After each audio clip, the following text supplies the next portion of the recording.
Et salut tout le monde, j'espère que vous allez bien. Aujourd'hui on se retrouve pour une nouvelle vidéo concernant 3 effets plutôt cool sur Roblox Studio qui vont pouvoir en fait vous aider à faire des jeux et un peu voir à quoi peut servir certaines notions. Et bien c'est parti. Donc on va commencer par le premier effet. Donc ça sera en fait un effet de reconnaître lorsqu'en fait le joueur est AFK ou pas. Du coup on va juste faire, c'est qu'on va ajouter un local script dans le starter character script. On va ajouter une variable pour du coup le user input service, donc du coup je vais local US égale à game.getService user input service. Et du coup, ce sera grâce au user input service qu'on va pouvoir en fait savoir si la personne est AFK ou pas. Donc Windows Focus, donc ça c'est lorsque la personne n'est plus AFK, et Windows Focus Release, c'est lorsque la personne en fait a switch de fenêtre par exemple. Donc elle est AFK sur une autre page. Du coup, on va faire que lorsque du coup la personne est AFK, ce qu'on va faire, c'est qu'on va faire une fonction et on va grâce à un remote event que j'ai mis ici, ce qu'on va faire, c'est qu'on va pouvoir revenir côté serveur pour par exemple changer la couleur du skin du joueur et pour qu'on puisse voir ok, donc lui il est AFK. Donc ce que je vais faire, c'est d'abord aussi créer une variable pour le remote, donc local remote égale à game.remote AFK. Ici du coup, lorsque le joueur est AFK, ce que je vais faire, c'est que je vais faire remote de .fireserver, que je vais envoyer comme information le fait qu'il est AFK, donc je vais mettre AFK en majuscule par exemple. Je vais faire la même chose sauf que pour lorsqu'il est plus AFK, ce que je vais faire du coup Windows Focused. Ce que je vais faire, c'est qu'ici je vais faire je vais faire par exemple plutôt moins AFK. Juste pour dire en fait que le joueur n'est plus AFK. Donc, côté local, ça c'est fait. Maintenant ce qu'on va faire, c'est qu'on va dire côté serveur. Du coup je vais ajouter un script dans le server script service. Je vais faire la variable du coup pour le remote. Donc local remote égale à game.remote AFK. Du coup au remote, donc pour on server web, donc lorsqu'en fait on la fire du côté client. Donc connect function. Donc le premier paramètre du coup c'est le joueur, player. Ensuite du coup c'est ce qu'on a envoyé. Donc du coup on va faire un message. Voilà. Du coup, c'est soit AFK, soit moins AFK, pour savoir. On va faire que if message est strictement égal à, par exemple, AFK. Si jamais du coup la personne, on va essayer de récupérer toutes les parties du corps du joueur, on va mettre en autre matériel, par exemple.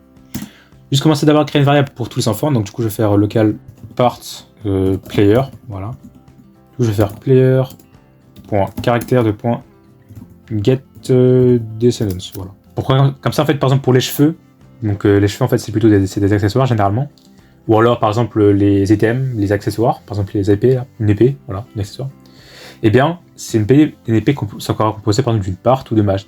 Le problème c'est qu'en fait ça sera au niveau de rang, ça sera pas assez haut si jamais je mets get children. Donc get descendants ça prend tous les enfants et get children ça prend seulement les premiers enfants par rapport au premier niveau. Du coup je prends bien get descendants. Du coup si jamais le message est AFK, alors ce qu'on va faire c'est qu'on va faire pour partie du corps. Voilà, bon, pour chaque partie du corps, dans la table parts player, ce qu'on va faire, c'est qu'on va partie du corps de .is part. Alors à ce moment-là, ce qu'on va faire, c'est qu'on va pouvoir faire partie du corps .material et égal à enum.material.forcefield. Donc du coup, si le message c'est AFK, alors ça fait ça. Sinon, donc else.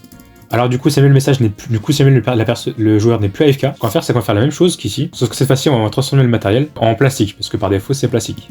Ok, en mode normal. Ici, on change ici, on va juste changer ça en plastique. Ce que je vais faire, c'est juste en fait modifier ici que le fait que ce soit part, et je vais faire or partie du corps de .is base part.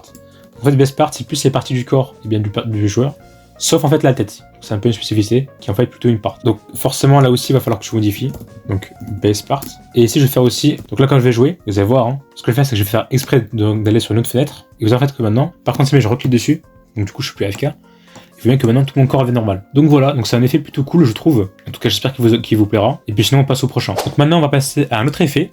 Donc ça sera un effet plutôt cool. Ça sera en fait l'effet de proposer si on aimerait mettre le jeu en favori ou pas. Donc on aura du coup besoin d'ajouter un local script dans par exemple le starter player script ou starter character script. Juste avant je vais te faire un task.wait. Comme ça on aura laissé un peu de temps pour prompt.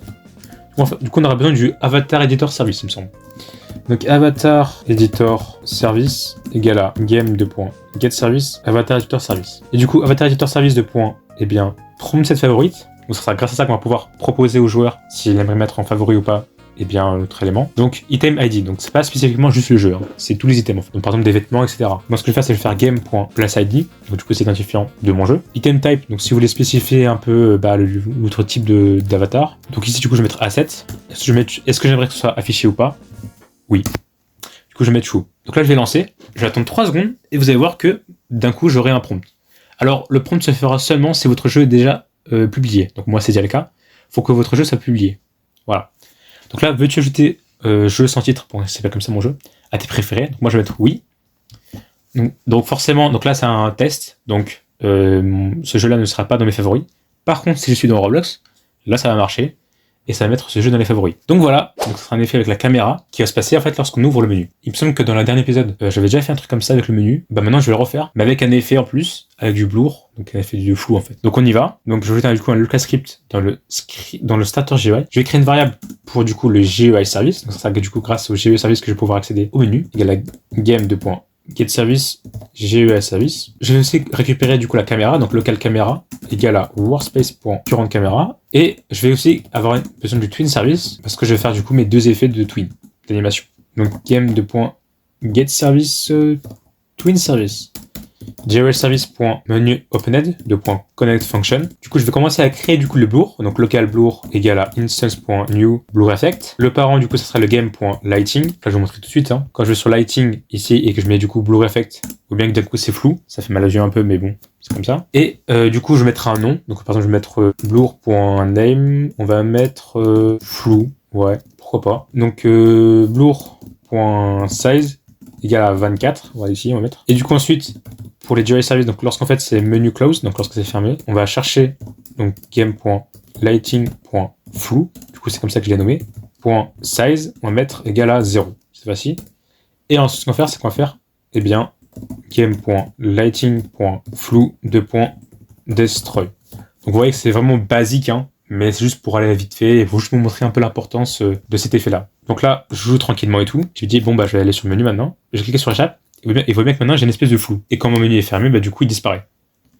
Donc c'est plutôt cool de faire ça. Je trouve ça super intéressant. Donc voilà un peu pour cet effet-là. C'est un peu la fin de cet épisode. J'espère qu'il vous aura plu. Comme d'habitude, n'hésitez pas à poser des questions en commentaire. Ou alors même dans le serveur Discord. Le lien est dans la description. Et puis sinon, je vous dis à très vite pour une nouvelle vidéo. À la prochaine!